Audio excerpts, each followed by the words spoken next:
Well, a disturbing number of British girls and young women are trapped in a brutal gang culture where sexual exploitation, guns and drug running are a part of everyday life, that's according to a new report.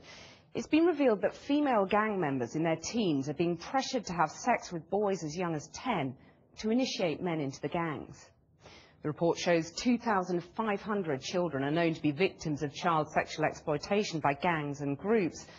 Girls are frequently asked to stash weapons and drugs because they're much less likely to be stopped and searched by police. And it highlights the urgent need for youth workers to be based in major trauma units in gang-affected areas. We know that violence can be a daily part of life for many of these girls, and we need to make sure that when they come into A&E that you've got hospital staff trained to understand whether they're gang associated and whether they're being caught in patterns of repeated violence, and to make sure that those youth workers are on board to support them to exit gang life. Well, joining me now in the studio is Jennifer Blake. She's the founder of the Safe and Sound Youth Project and a gang leader herself. Also joining us from South London is Carleen Furman. She's a writer and campaigner on youth justice, gender and violence. Well, Jennifer Blake, when you were a gang leader and you were dealing in drugs and so on, did you find it was your experience that you weren't suspected because you were a girl? Well, I wasn't, no, because you wouldn't seem to be that type of person. So where they have the boys and they're doing what they're doing because all eyes were on them. But then back in the days when I was doing what I was doing, it wasn't so hype as it is now. So, but you got away with it for a long time, partly because you were a girl, you think? I got away with it slightly. I got a lot of criminal records regarding looking at my past history. I did obtain quite a few criminal records in regards to my activities. But yes, I was less likely looked at in a sight that I was doing something wrong because I was female. But you think it's a much bigger problem today than it was when you were a candidate? It's huge. It's so much different now.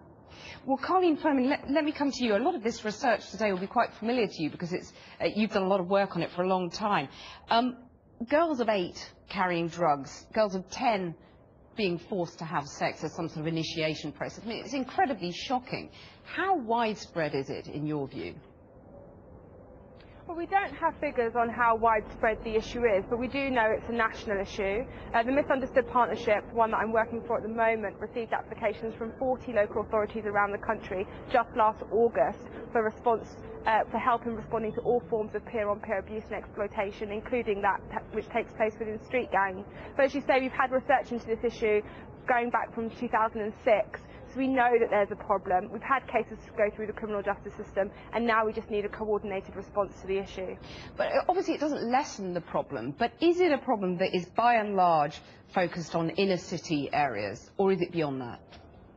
It's beyond inner city areas in terms of abuse and violence between young people. As I said, Misunderstood Partnership received over 40 applications, and they were from rural, urban and metropolitan parts of England. Now, local authorities and local police forces are asking for support to address this issue, and we do need a coordinated response from government and from local areas across the Home Office, Department for Education and particularly Children's Services to take the lead on what is a child protection issue and protect children regardless of the postcode that they live in. Well, talking of postcodes, Jennifer Blake, you say you had a lovely childhood. Mm-hmm. How did it go wrong for you? For me, it was more of a cultural issue for me, being able to fit in places where I couldn't do when being at home and having that upbringing. So for me, it was the peer pressure of wanting to be like other girls out there, but having the pressure at home and not being able to do it. So at 13, I left home because I believed that was where my life would be. Because you were sort of too tightly controlled at home? To me, it was tightly controlled. It was just disciplined. We were really disciplined. It was a Jamaican Christian family, and anybody that knows that, there is discipline at home. And I just rebelled against that discipline. Is there enough being done, in your view, by the government, the police and so on? Things are being done, but it needs to step up a bit. I'm not going to say nothing is being done because it is.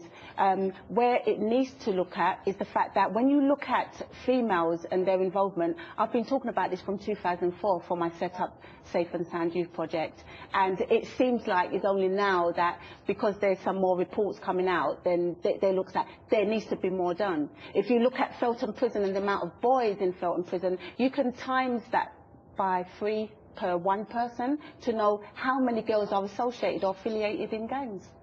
Well, Carleen Furman, what more, in your view, needs to be done by the government, or police indeed? I want to pick up on Jennifer's point, because the impact that peer groups and other environments that are external to the home have on children and young people are really crucial, and that's where the government needs to be paying its attention. Our child protection system historically focuses on the home, and when children get caught up in street gangs and other violent youth groups, the risk is then in the peer group, in the school, where they're being robbed on public transport from their mobile phones. They feel like they need protection from other people. They're being asked to run drugs in the local neighbourhood. There's sexual harassment taking place in the school. They're being exposed to pornography on their phone. Our systems need to be able to address risk outside of the home, and that is where the government needs to show leadership, with the Home Office and Department for Education working together, because as Jennifer said, things are moving on. You know, back when we were talking about this in 2006, 2007, people looked at us like we were mad. Now we're getting emergence of reports, a report out last year from the Centre for Mental Health, now the Centre for Social Justice report. Okay. We know we've got an emerging evidence base, we need the response. Jennifer Blake, briefly, do you think the police should be doing more stop and search for girls, given that 95% stopped are male at the moment? From they are, say, trained properly to stop them, yes, definitely. Jennifer Blake, Carleen Furman, thank you very much for joining me.